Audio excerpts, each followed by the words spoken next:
Okay, welcome back. I just did that video about, how to go online and find out more information about a nursing home. So if you haven't seen that yet, go to that one first before you see this one. But let's say you have the time to go on site and check out a home. Yeah, I definitely recommend doing it if you have the time to do it. And there's certain things that I want you to look at while you go there. Some are subjective, some are objective. And some, if you have more than one home to look at that seems kind of favorable to you, there's certain data I want you to gather so you can compare the two facilities. But let me first just talk about a few things that I want you to try to gather one way or another. The first is when you go on site, try to pay the subjective stuff is trying to pay attention to like how staff are, how they seem, the vibe there amongst the staff. If it's busy, that's okay.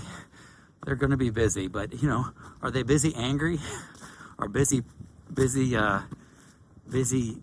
curt and mean or rude, or something like that that feels uncomfortable? Or are they all sitting around the nurse station talking and gabbing, and you see call lights going on, just the opposite, they don't seem to care. Little things like that, it's good to pay attention to. In some homes, the state that I was in, they didn't do a lot for people with mental illness, like bipolar and schizophrenia and things like that. So a lot of folks who are younger would be shuffled into these nursing homes that mostly had older adults that were very frail. And I was never real comfortable with that combination of those two populations, because you got these, some could be as young as 20s, and, generally they're okay. There aren't that many instances, but you just never know. So when you're going around to look at a home, just, if you see a lot of people that seem, they're in their 50s or they don't seem like they need care, inquire about that. See what's going on there. Are they taking a lot of people with mental illness? Because, you may not want to be, comfortable having so many of those folks at the same time with your mom or dad or your loved one, whatever that may be the case, okay? And two bits of information you can get one way or another, but you probably do it after, probably to do like later is, most administrators I know, they go into that field because something was meaningful to them. They might have had a close relationship with a grandparent, or might have done a job where they worked with the elderly initially, and they just loved it, and they're good with the elderly, and it gives them a sense of purpose. But they're companies, but they're working usually for some company or some owner, and I can't speak to their integrity or their ethics. But there are two things that I know are a pretty good indicator of their character and integrity that I want to tell you about. One is the decision, who makes the ultimate decision of accepting somebody in a nursing home or not. Typically, that's the director of nursing, the DON, because she's the one who's best and knows what her staff is capable of doing in terms of skill level, and she knows how much staff she has to take on somebody that might have problems or needs care. So the typical scenario is where the DON may say, no, we don't want to take this. But the owner or owners will say, yes, you're going to increase your census, get it as high as we can so we can get as much revenue in. And usually the DON can stand her ground and say, you know what, we can't do this, it wouldn't be right. And the owner's usually going to respect her enough to back off. They'll always pressure her a little bit to try to challenge her, but they'll never usurp her. Some facilities don't do that, I learned. As a matter of fact, they will require all the paperwork to go to the corporate office, the admission paperwork, not the admission, but the diagnoses, the things from the doctor before you even enter the home. They'll ask for that. And the kind of people that are assessing it, at least what I found is, sometimes they're not even licensed nurses. One was a nurse aide, and one was had a 2-year degree in health administration. That, and they ended up moving some poor guy to a home where they didn't have a speech therapist, and the guy had a brain surgery and he needed that speech therapist. Anyway, when you go in the home, at some point you're going to talk to the admission coordinator or the whatever they're going to call her, social worker.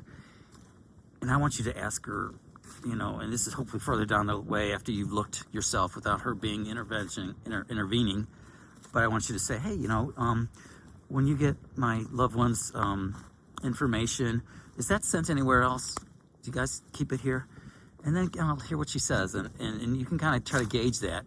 But you don't want that information being sent out to some corporate office and then and they're the ones that decide. You have to kind of, if you figure that is going on and the DON is not being kept in the loop, and they'll be a little bit defensive about telling you that DON's not in the loop.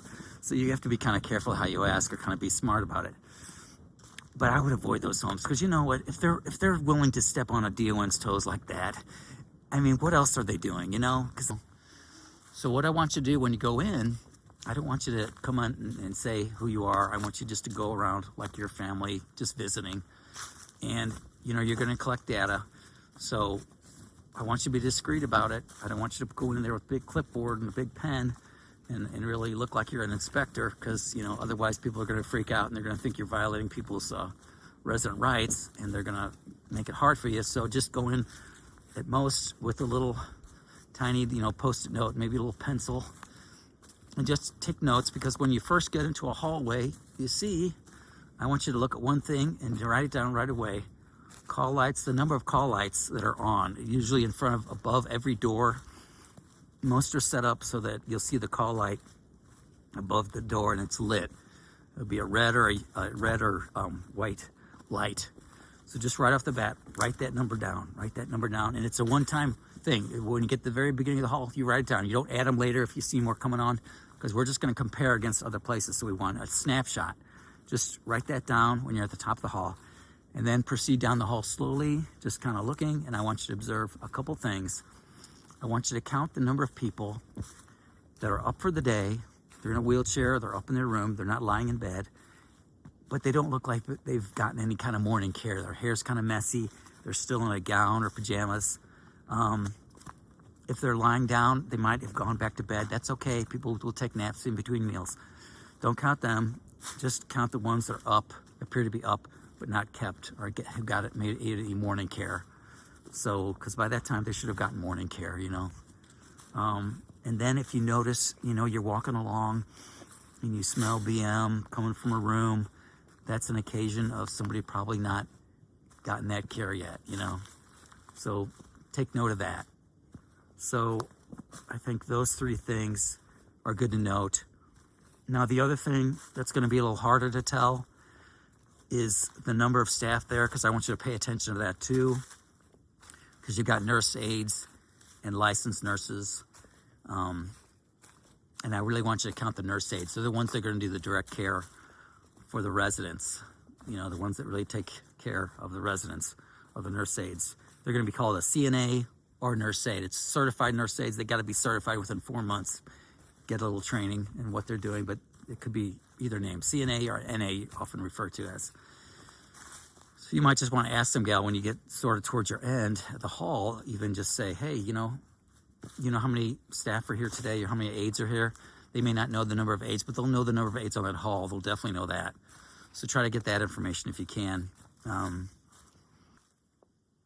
When you talk to the charge nurse, I want you to ask her, how many residents are living there, if she knows how much the total census. If she doesn't know, then call back later and find that out because you'll need that as a basis to compare. And I also want you to ask her one question, and she's going to be defensive. If you give her the number of nurse aides that you think are there, she's going to be a little more defensive and not want to answer that. But if you pose it where you give a number that is maybe half of what you think it is, she'll be also defensive, making it sound like the home is worse than it is, and she'll probably tell you what the actual number is at that point. Do you kind of get that, what I'm saying? You want to lowball it so that she feels like she has to tell you so that facility doesn't look bad. That's the idea, right? Because generally people are going to be like, who are you and what am I going to tell you? And, they're going to be a little kind of weirded out by any strangers. So, especially when you start asking questions. Now, if you absolutely can't find out the staffing, they're supposed to post the staffing for the day. But that's usually just the schedule staffing. And if anybody calls in, they don't change that at all. So you'll see like the date, if it's the correct date, if they posted updating, sometimes they don't always do that. So if it's the correct date, you'll see day, evening, night shift. You'll be going there in the day shifts, I guess I'm recommending. And they're not going to put like 3 nurse aides. They're going to put like the number. So if it's like 24, you divide by 8 and you get 3 nurse aides, okay? So they're just putting total hours for the day shift of nurse aides. So that's how you calculate that. Now the reason I'm saying sorry, this is a little tricky here, I'm walking on.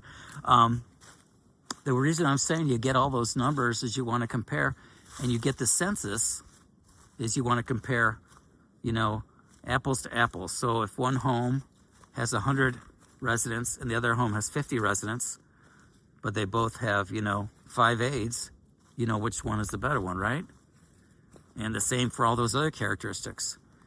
If you're seeing, 10 call lights being on a 50-bed facility and then 10 call lights being on a 100-bed facility, well, you get a better ratio at that 100-bed facility, So that's a snapshot, though. It's like I said, it's a snapshot at one time. Sometimes different aides and stuff will call in and make it harder, but you get a little sense for the facility more than just walking around and just kind of looking. And I think that's it. I think those are the criteria I would use.